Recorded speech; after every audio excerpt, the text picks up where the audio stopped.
donde el río de la Plata llega a tener apenas 20 centímetros de profundidad, donde hay que navegar con cuidado, a riesgo de encallar en sus bancos de arena, donde hace 400 años quedaban varados los barcos de los conquistadores. En ese lugar, que algún navegante llamó Punta Temor, termina el delta de agua dulce más grande del planeta. El delta se empieza a formar a la altura de la ciudad Diamante hasta la desembocadura con el río de la Plata. Es una zona en permanente evolución, puesto que los sedimentos siguen avanzando sobre el estuario del río de la Plata hasta 45 y 50 metros por año.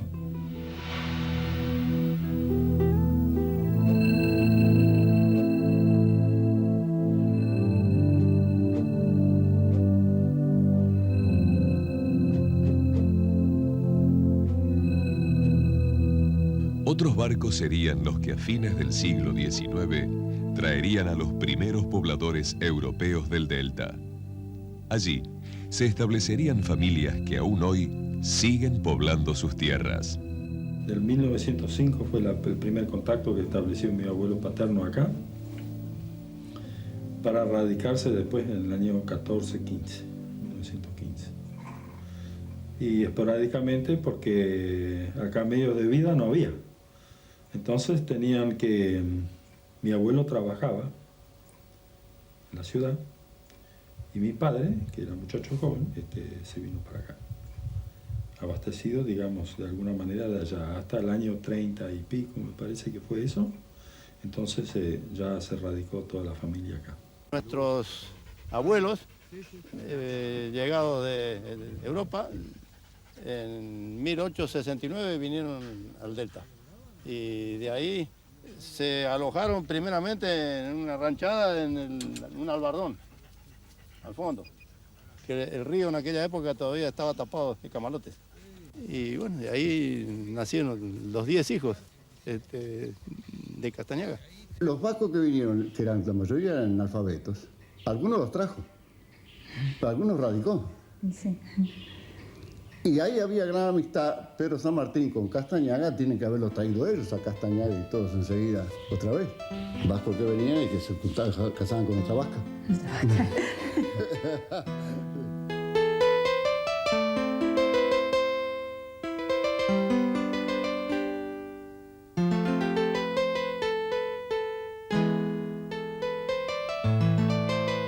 Eran inmigrantes ávidos de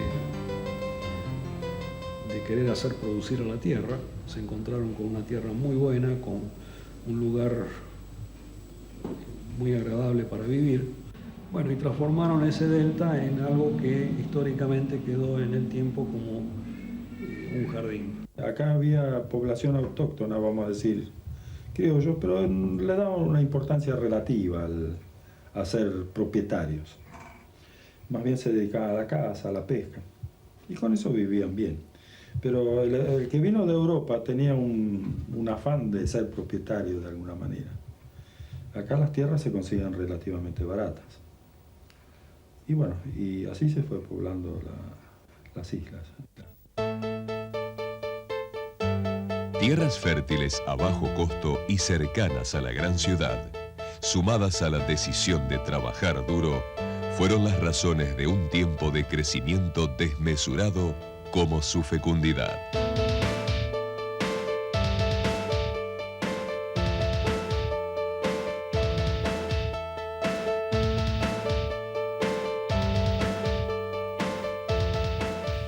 Acá había gran demanda de ciruela a Brasil. Se exportaba a Brasil. Pero mira, hacían cualquier plata.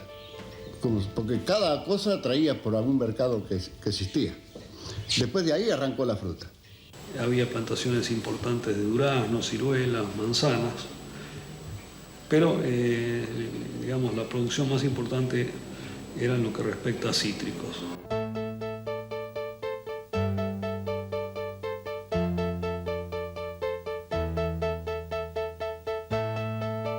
El mundo iba más rápido que el delta y los primeros problemas comenzarían a presentarse. Cuando arranca el delta a comienzos de siglo o en el siglo pasado, y donde está todo el auge del delta frutal. No nos tenemos que olvidar que el delta tenía comparativamente una mejor llegada a Buenos Aires que la que tiene hoy. Es más fácil llegar, evidentemente, de la zona de San Pedro a Buenos Aires con el citrus, con el durazno, con lo que fuere, que a veces del delta. Eso fue desalentando, evidentemente, con precios a la fruta del delta. Y bueno, entonces de ahí que empieza a producirse el cambio.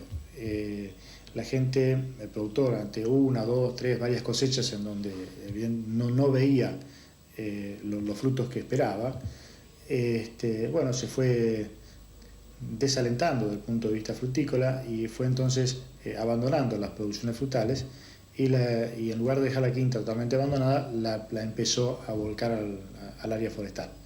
El delta en general se dedica casi con exclusividad a forestaciones masivas de sauces y de álamos.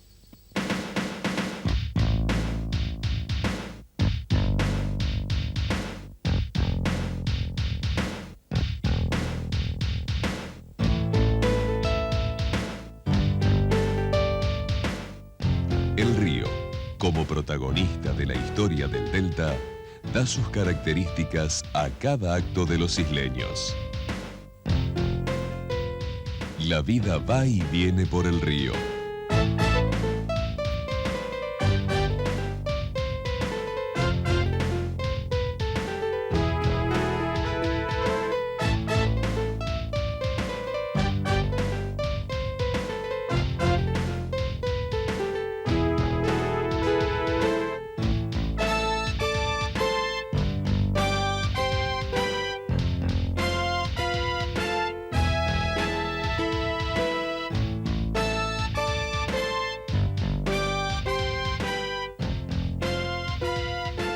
Tiene la lancha tipo almacenero que pasa por distintos riachos del delta. Es un supermercado flotante que le venden desde el azúcar, la cafeaspirina, la garrafa, el alcohol. Las chatas grandotas son las que generalmente se llaman almaceneras. Generalmente esas lanchas hacen un viaje en la semana. Las carniceras, que son las chicas, son las que hacen 2 o 3 viajes, según el recorrido. En el caso nuestro, salimos, por ejemplo, un día y volvemos recién al otro día a la noche. Nos tenemos que quedar en la isla. El aislamiento y la soledad obligaron a los isleños a rescatar costumbres. Y así, los sueños se convirtieron en almacenes, panaderías y nuevas tradiciones. Cuando tuve ya 15, 16 años comencé a repartir. Y después seguí acá, siempre trabajando, horneando y demás. ¿Va? Temprano en la mañana, las lanchas recorrerán todos los puntos del delta, repitiendo un rito que una vez más tendrá por protagonista al río.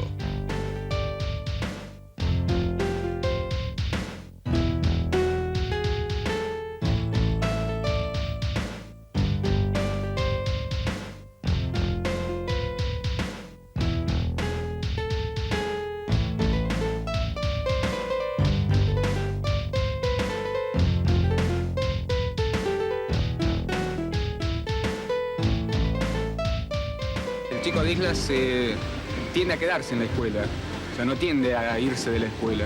Vos fíjate que están por lo general en zonas donde la relación que pueden llegar a tener, el próximo amigo puede llegar a estar a una distancia bastante lejana, ponerle 2 kilómetros, 3 kilómetros. Entonces de repente acá se encuentran con un gran grupo de gente de su edad, entonces pueden llegar a intercambiar muchas cosas, principalmente en forma afectiva, en forma social.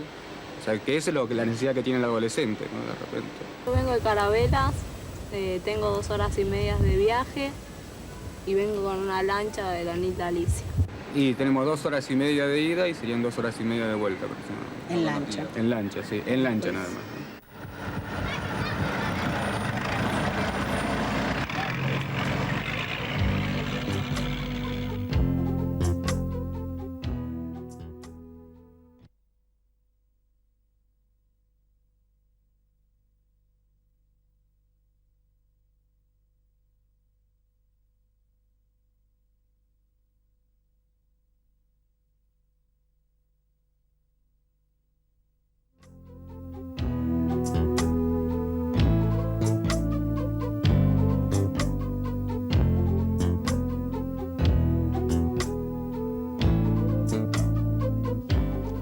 Cumpliendo importantes funciones sociales, distintos centros de salud se adaptan a las características de la zona.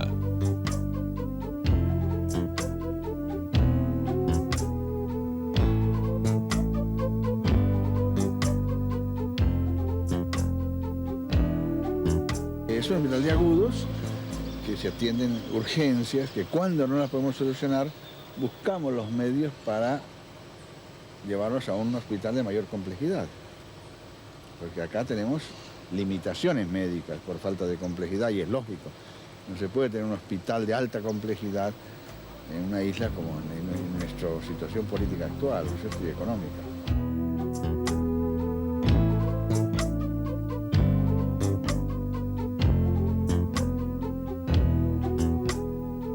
En su delta, el Paraná se abre en dos grandes brazos, el Guazú y de Las Palmas, navegados por barcos cerealeros.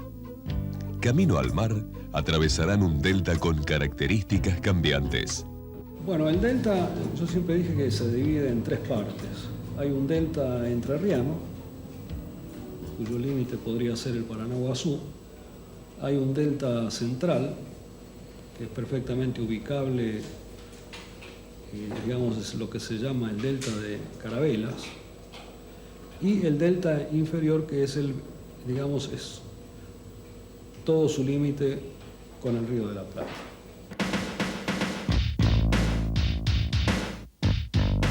Ubicado en el delta inferior se encuentra Tigre, con su puerto de frutos, centro de comercialización de las materias primas, la estación fluvial de pasajeros, el periódico y demás organizaciones administrativas, junto a clubes y guarderías náuticas. Hasta él llegan cada fin de semana los turistas, que se irán sin terminar de descubrir su belleza.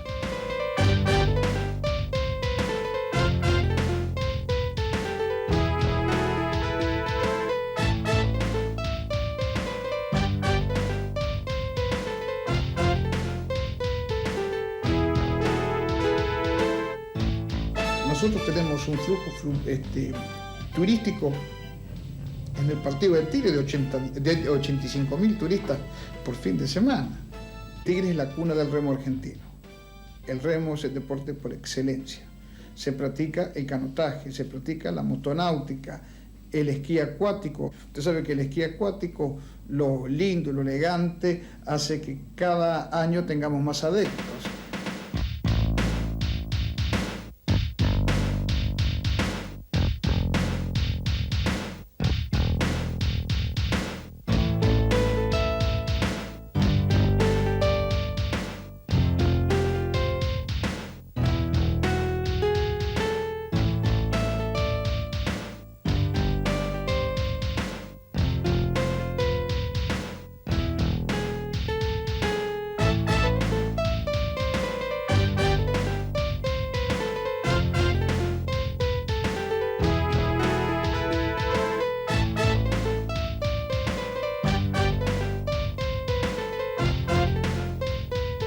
Vivimos en una zona muy completa. Acá los servicios de lancha colectiva son muy frecuentes. Tenemos luz eléctrica desde hace 9 años. Tenemos proveedurías, almacenes. Este es nuestro barrio. Sé que hay zonas que están totalmente desprotegidas, que hay muy pocos horarios de lancha colectiva, pero no es el caso nuestro. Tenemos teléfonos. O sea que el contacto es directo, no estamos aislados. Estamos en una isla, pero no estamos aislados.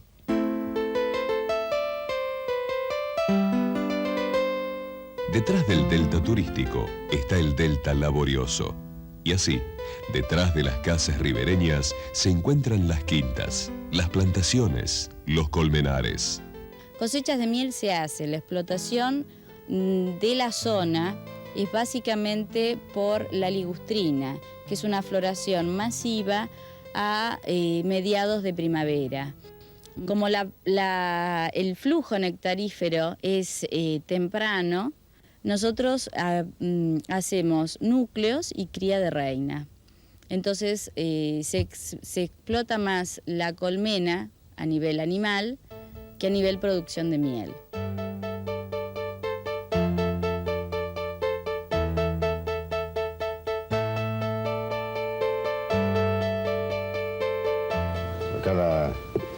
floración temprana es la de ligustrina, es la que da más rendimiento de néctar.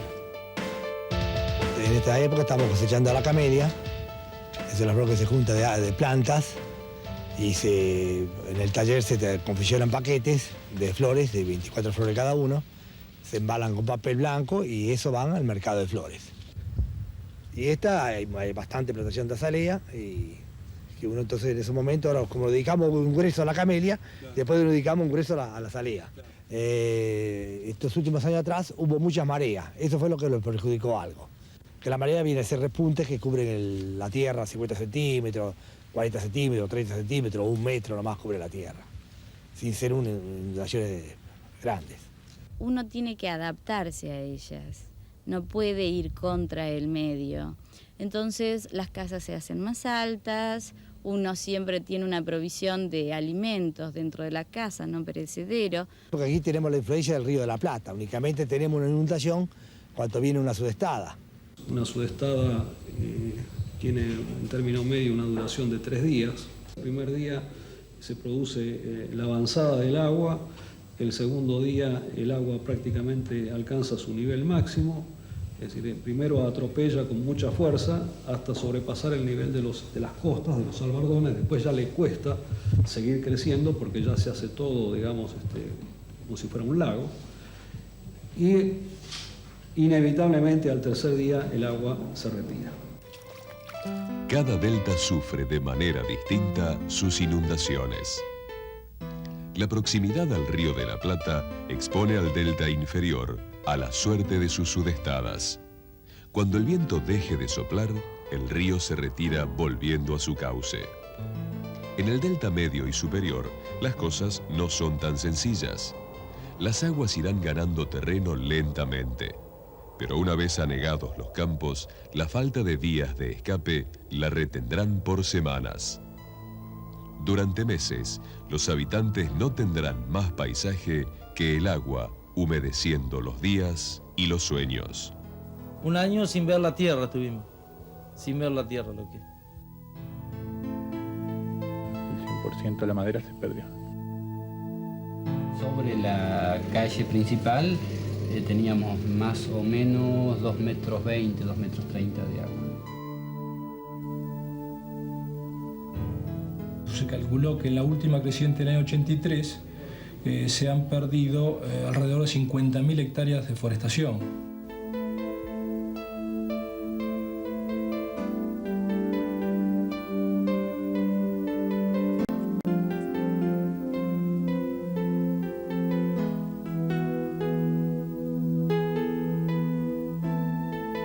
En 1983, el Paraná volvería a reclamar derechos sobre las tierras que él mismo había levantado.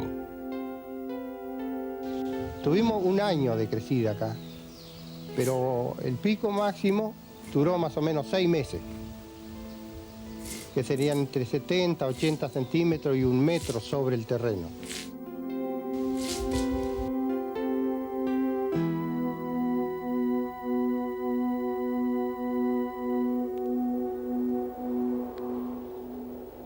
Nosotros en el año 82-83, el municipio, junto con otras instituciones, la policía de la provincia, el juzgado de paz, el hospital y algunas otras instituciones tuvieron que funcionar sobre un barco. Funcionamos alrededor de 2 años sobre un barco.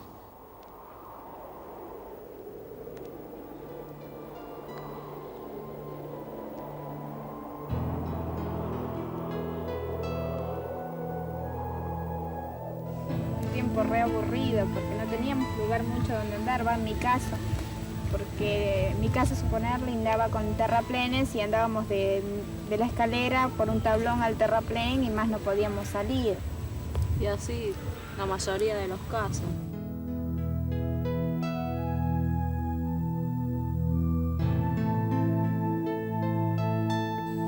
Sí, acá en general tuvo unos 8 meses más o menos en esta zona el agua.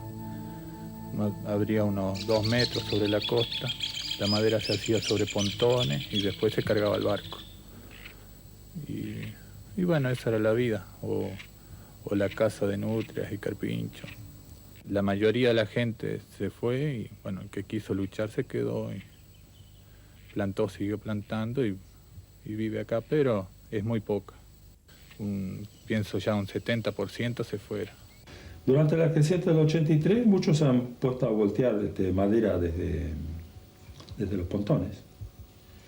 Y yo personalmente lo he hecho también, hemos cortado madera a 3 metros de altura. Y hemos despachado madera de esa manera.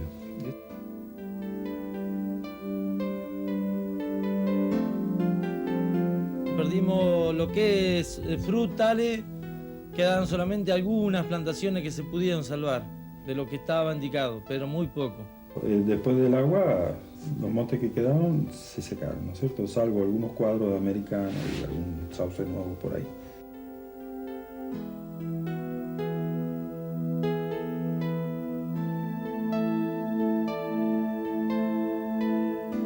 Bueno, esto ha traído también a lo largo de estos años un desaliento bastante manifiesto en la población.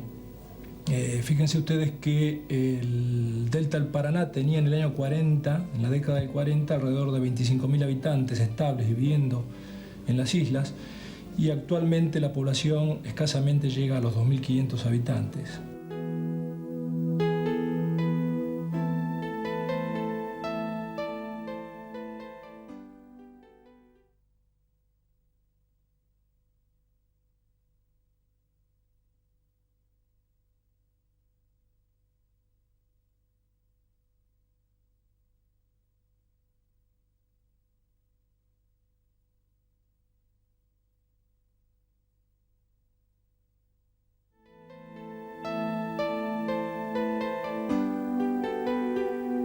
El agua se fue retirando, dejando plantaciones arruinadas, hacienda perdida, campos anegados y la enseñanza de prevenir próximas crecientes.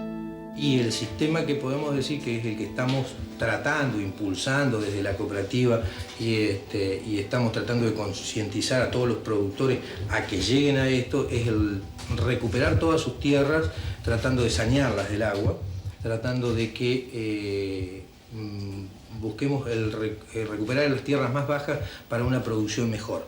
Esto es por medio de diques, por medio de atajarrepuntes, ya sean individuales o colectivos entre unos cuantos productores, para cambiar el sistema de trabajo más que nada, mecanizar más la producción, poder ingresar a zonas bajas maquinarias, ya sean tractores o cualquier otro tipo de elemento, para poder darle un poco más de que también el trabajo dentro del delta sea un poco más aliviado para el productor y para sus obreros. Esta producción forestal en una zona fundamentalmente anegadiza, porque el delta es una llanura anegadiza, requiere un trabajo muy intenso de sistematización antes de entrar de lleno a la implantación de esas estacas que van a ser futuros árboles. Estos trabajos se refieren a la construcción de protección perimetral de las islas y a zanjeos para desagüe. Generalmente se hace un canal, con la tierra que se saca de ese canal se hace un terraplén que generalmente es utilizado como camino. Esa protección perimetral es lo que conocemos con el nombre de atajarrepunte. Si no tuviéramos esa protección, el agua entraría a la isla, ¿no? Al campo. Al poner a cubierto los campos de estas crecidas, de estos repuntes, tenemos la posibilidad de poder buscar otra producción de ciclos más cortos, y al tener una producción alternativa, ese corte que lleva, como le decía, 10 años de sacrificio, lo va a poder planificar de acuerdo a la conveniencia económica del valor de la madera en el momento.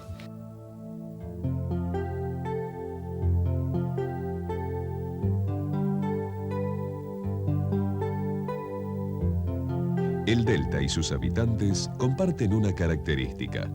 Ambos son de buena madera. La explotación forestal crece y vuelve a generar riquezas.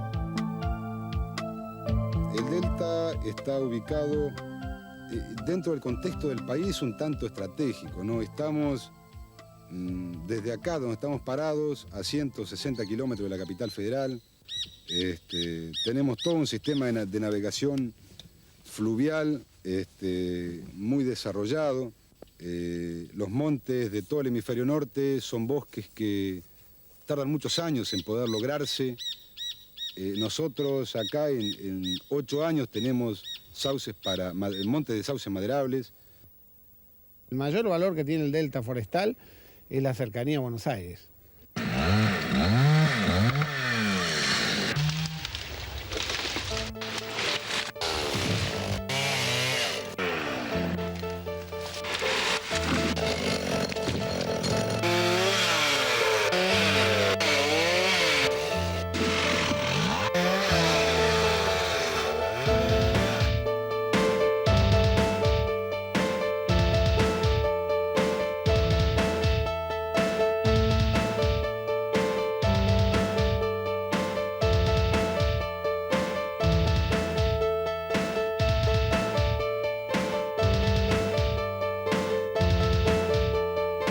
Una vez lograda la plantación, ubicada las estacas, viene un proceso que es también duro y penoso, que es vencer a la natural agresividad de la maleza del delta, para que esta maleza no nos ahogue esas plantitas recién implantadas y que pueda despegar esa plantación. Después, una vez que la planta ya superó a la normal altura de la maleza, ya se defiende por sí sola.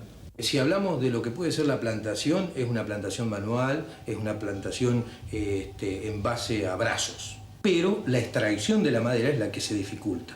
En este momento se hace por medio de canales, por pontones, ¿no es cierto? O sea, por agua la extracción, o se hace por un sistema de vía de caubilia, ¿no es cierto? Que es un sistema de zorras, ¿no? Con una vía de trocha muy angosta, que es fácil de trasladar y poder explotar, ¿no es cierto?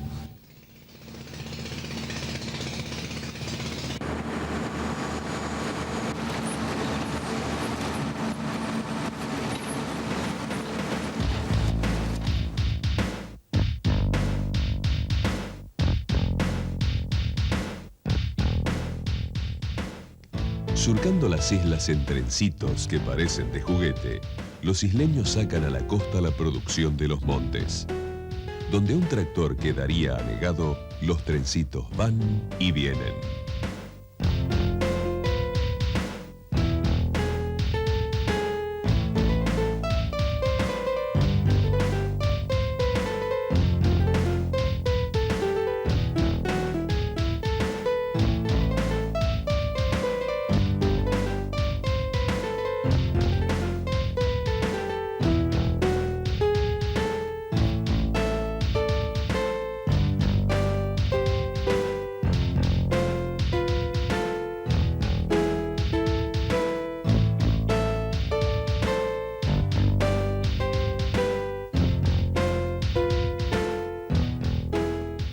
Bueno, en este momento la producción básicamente de sauce, el destino principal es el de molienda, en la fabricación de papel, algo de aglomerado, y el saldo se utiliza para cerraje en la fabricación de envases para frutales generalmente, o otro envase de tipo similar, ¿no es cierto? O sea, qué sé yo, el cajón de pollo, embalaje para clavos, o sea, todo lo que es el embalaje normal que conocemos en la plaza.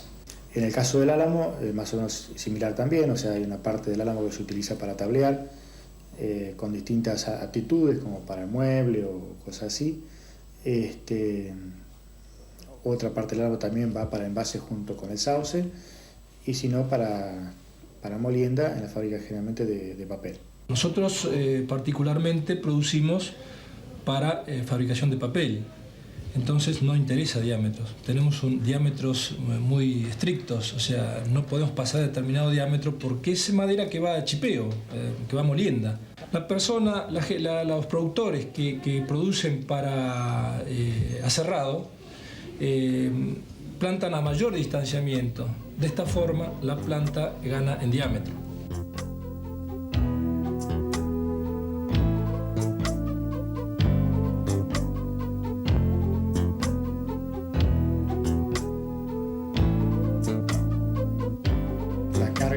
manual, ¿no es cierto?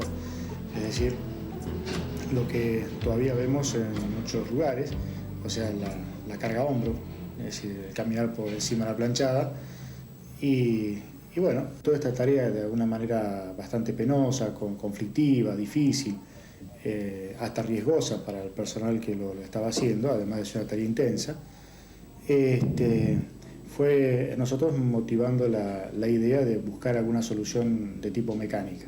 ¿Y si hacemos algo para cargar mecánicos? Bueno, ya entraron a dibujar los tipos, ¿no? Porque en eso inventan la pluma esta.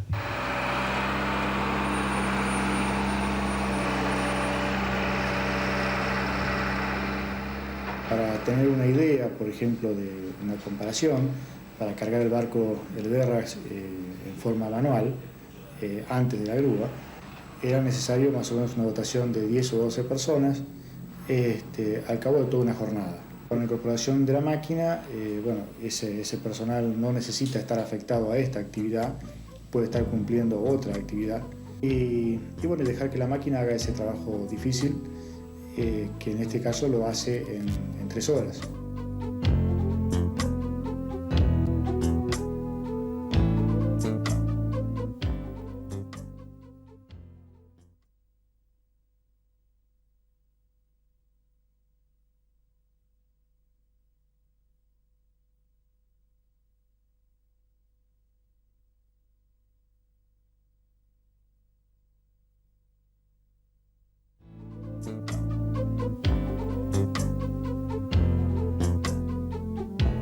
La imaginación, como los campos anegados, parece no agotarse nunca.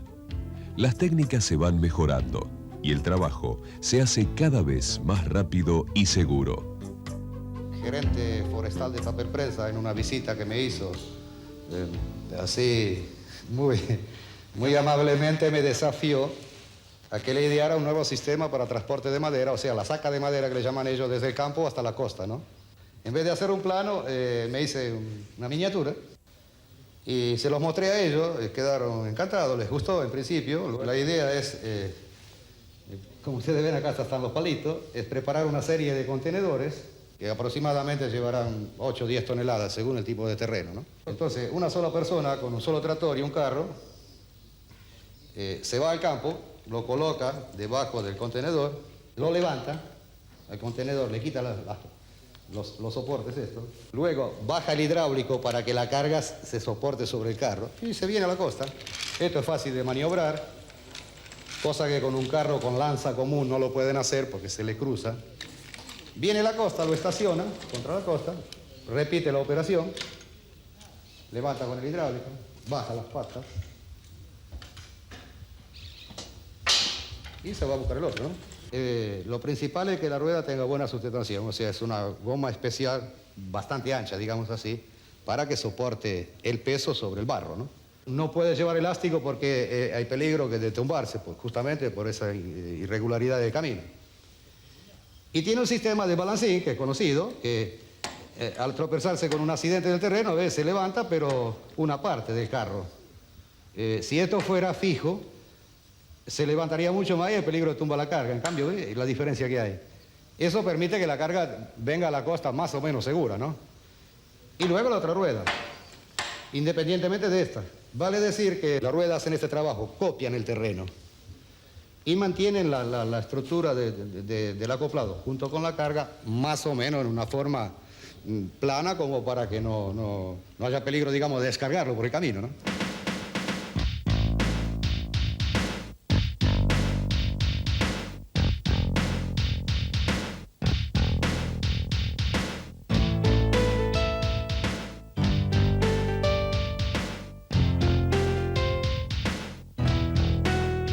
Los pobladores de Carabelas son en su mayoría de ascendencia vasca, y aquellos que no lo son han tomado de sus vecinos el empecinamiento y la decisión como características propias. Empezó hará 7, 8 años, haciendo notar a todo cuanto político y cuanto gente se encontraba por ahí, diciéndole que necesitamos luz que teníamos futuro, que Carabelas tenía futuro y que era necesario una usina eléctrica para tener las 24 horas corriente. Y bueno, y tanto golpear puertas, al final, como somos todos medios vascos, medios cabezaduras, a la buena o a la mala alguno nos hizo caso. Y se empezó en el año 87, se inauguró esto con 4 kilómetros de línea.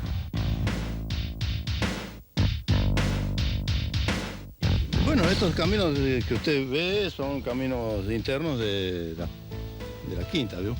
Ahora nosotros en un acuerdo de vecinos, allá por el año 72 más o menos aproximadamente, nos pusimos de acuerdo en poner unos pesos por vecino para construir la balsita para cruzar el canal Alena Campana. Y siguiendo albardones y orillas de arroyos y demás, pudimos venirnos desde la ruta 12 a Canal 6, confeccionando un camino.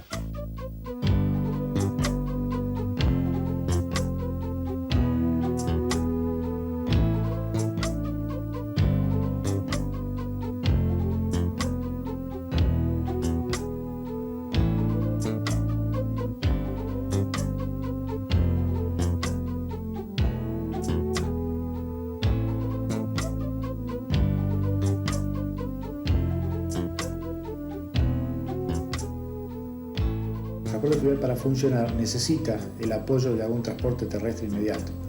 Es decir, hay muy pocas industrias que tienen directamente el puerto o la industria pegada al puerto. Al cambiar de un transporte a otro, evidentemente hay un costo. Traer madera del delta, pasarla por el puerto, volcarla sobre un camión y transportarla a 7, 8, 10 kilómetros, tiene un costo comparativo a lo que a lo mejor un camión cobraría por hacer 200 kilómetros, para darle un número medio, directamente desde el lugar de producción, o sea, desde el campo hasta la industria. Las alternativas, las soluciones para esto, porque no las podemos esbozar así y quedarnos cruzados de brazos, es el que de alguna forma al delta vayan llegando caminos y entonces irle dando solución a esto, ir poniendo el delta en un pie de igualdad en cuanto a transporte con otras zonas del país.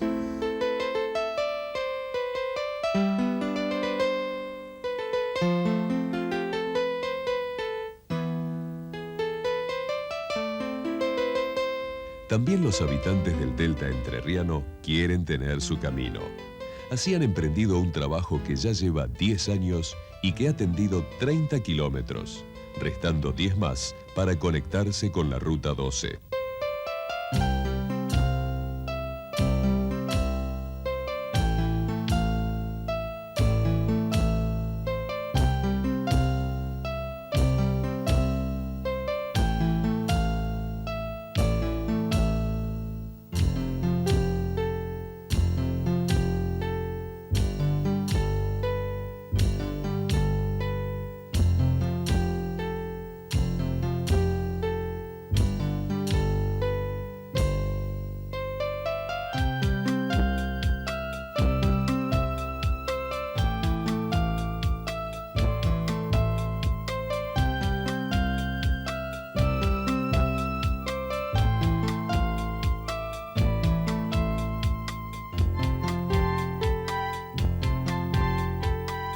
Con su plaza, su banco y su intendencia, Villa Paranacito es el asentamiento más importante de las islas del Delta. Este pueblo, formado principalmente por noreuropeos, comparte con el resto de los habitantes del Delta su amor por una tierra que han hecho crecer. La zona, por su ubicación, por su riqueza, es óptima, pero es difícil de trabajar.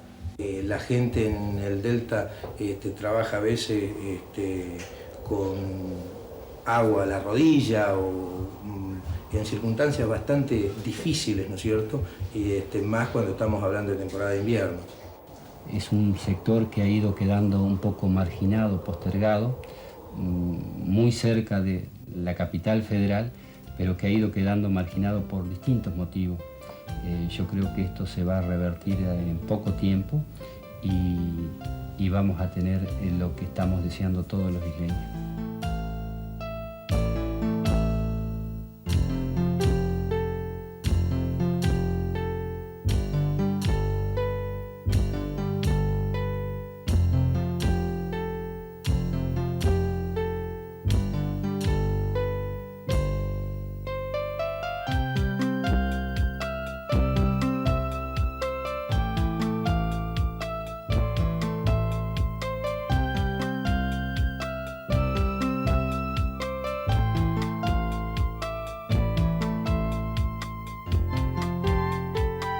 no todo es monte y madera.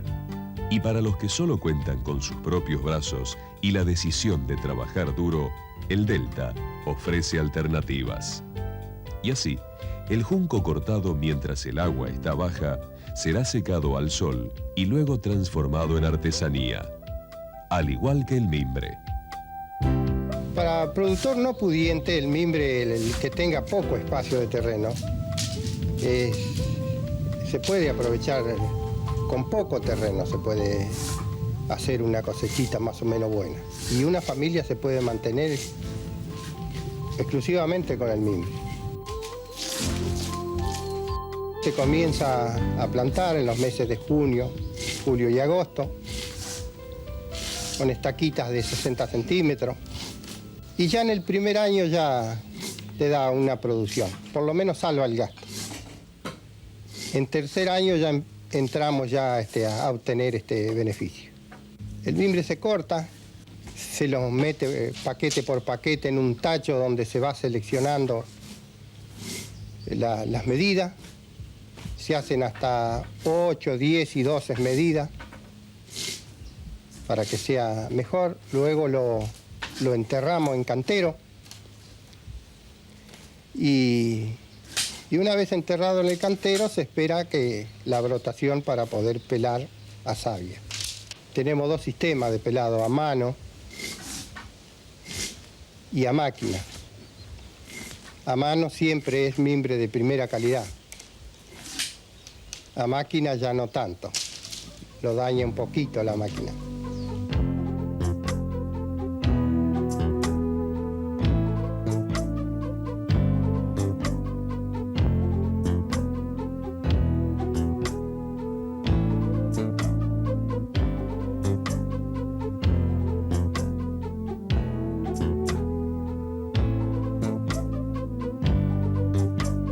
De un partidor se parte el mimbre, se raja en 3 pedazos.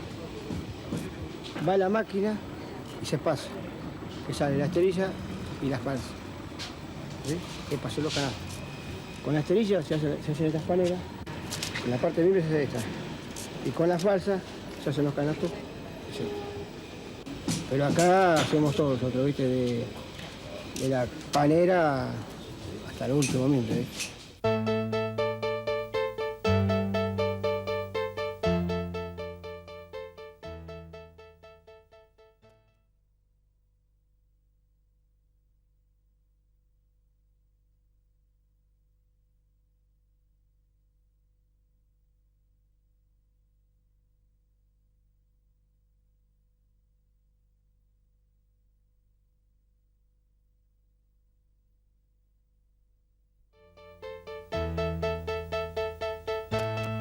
Cestos, canastos, paneras, esconden en su trenzado largos procesos e historias que, como los del Formio, el progreso se encargaría de transformar en quimera.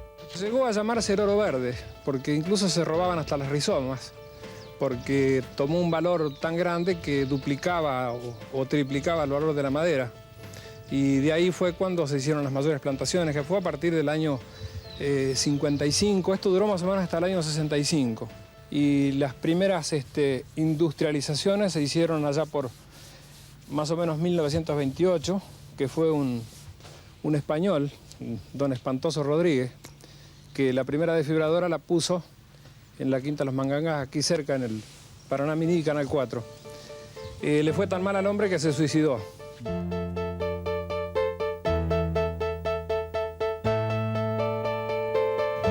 Había una producción mensual aproximadamente de entre 400 y 500 toneladas de fibra por mes.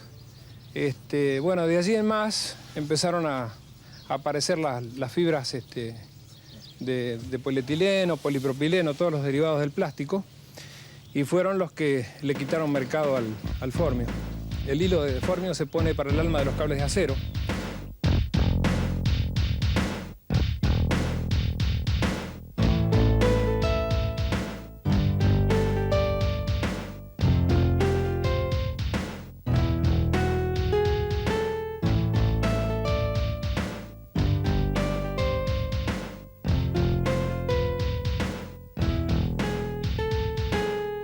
Cercano al Río de la Plata, el Paraná Miní tiene características netamente isleñas. Sin otra vía de acceso que el río, se convierte en importante centro social para los pobladores. Los clubes, los campeonatos de fútbol, las fiestas, las instituciones se concentran en esa zona.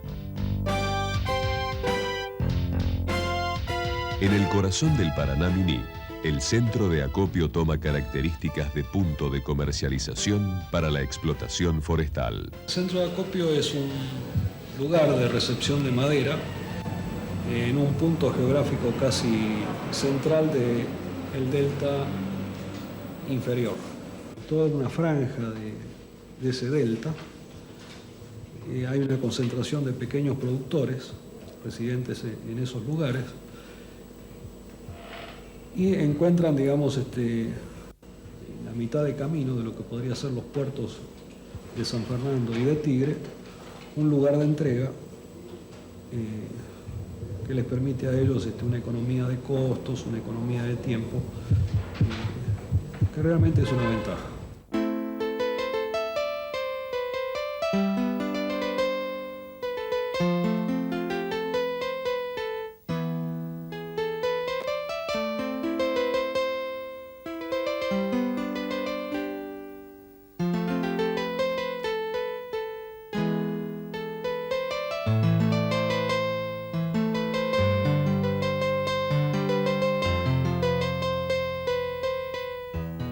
La vida no es fácil para los isleños. Cuesta ver el horizonte en medio de un olvido oficial inexplicable. Los jóvenes son los más castigados por esta circunstancia. A la vez, cada joven que emigra es un pedazo de vida que el Delta pierde. Un varón se queda más, una mujer ya no tiene la actividad. Antes estaban mis parientas, como ser mis primas, todas chicas jóvenes de 15, 16 años, hacían rama, mimbre, había su club que iban a bailar los sábados, pero ahora se terminó mucho la comunidad esa. Una chica se tiene que dar a la parte del estudio porque no tiene actividad en la isla en sí. Una chica soltera, ¿qué hace en el Delta? Nada. No va a ir al monte a burrear madera, no va a ir a un tractor. Generalmente las fuentes de trabajo son todos trabajos muy forzosos, generalmente para los varones. Para las mujeres no, generalmente únicamente todo ama de casa, y si no hacer alguna manualidad, pero todo en la casa, si no. No, yo pienso seguir la carrera de educación física y yo pienso ejercer en alguna de las escuelas de la isla. Yo generalmente pienso quedarme en Buenos Aires porque acá en la isla no. Si voy a estudiar no creo que tenga trabajo así. Para acá no se puede ejercer únicamente profesorado.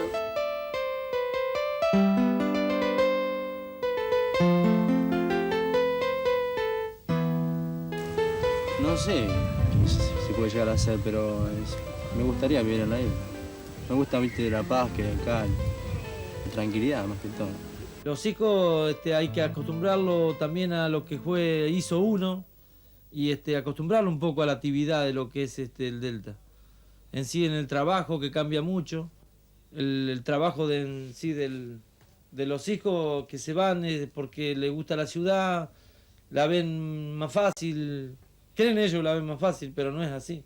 Pero muchos isleños de la edad mía se fueron en sí. Se fueron a la ciudad, que hoy, en la actualidad, quisieran volver.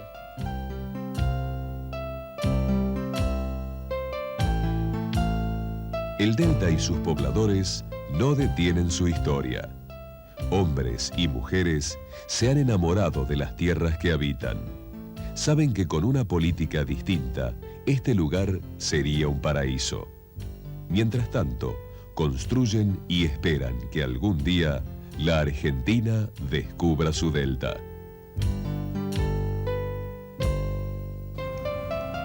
La tierra acá produce cualquier cosa. Hay mucha abundancia de pasto, principalmente en primavera y verano. Y sin sembrar. En tierra firme hay que sembrarlo. Lo que fundamentalmente tiene el delta es abundante cantidad de agua, indudablemente agua dulce, agua que se puede manejar. Entonces, de un suelo que es medianamente rico o rico en ciertos lugares, con el agua, evidentemente, hacemos crecer con facilidad muchas plantas, ¿no? Crecen las plantas buenas, también crece la maleza. El río es testigo de la tenacidad de los isleños. Sobre sus aguas han construido una vida que parece afirmada sobre roca. Desde siglos atrás, el Paraná viene construyendo su delta con la misma decisión con que los isleños siguen los pasos del río Padre.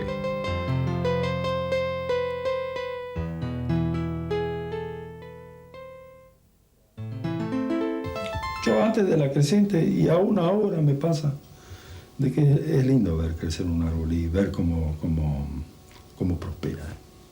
Es una satisfacción. Por ejemplo, ustedes no han recorrido los montes ahí, pero para el productor, cuando le agarran una de eso que le llaman la depre, una estrés así, y tiene una linda plantación, y va y recorre eso, se olvida de todo.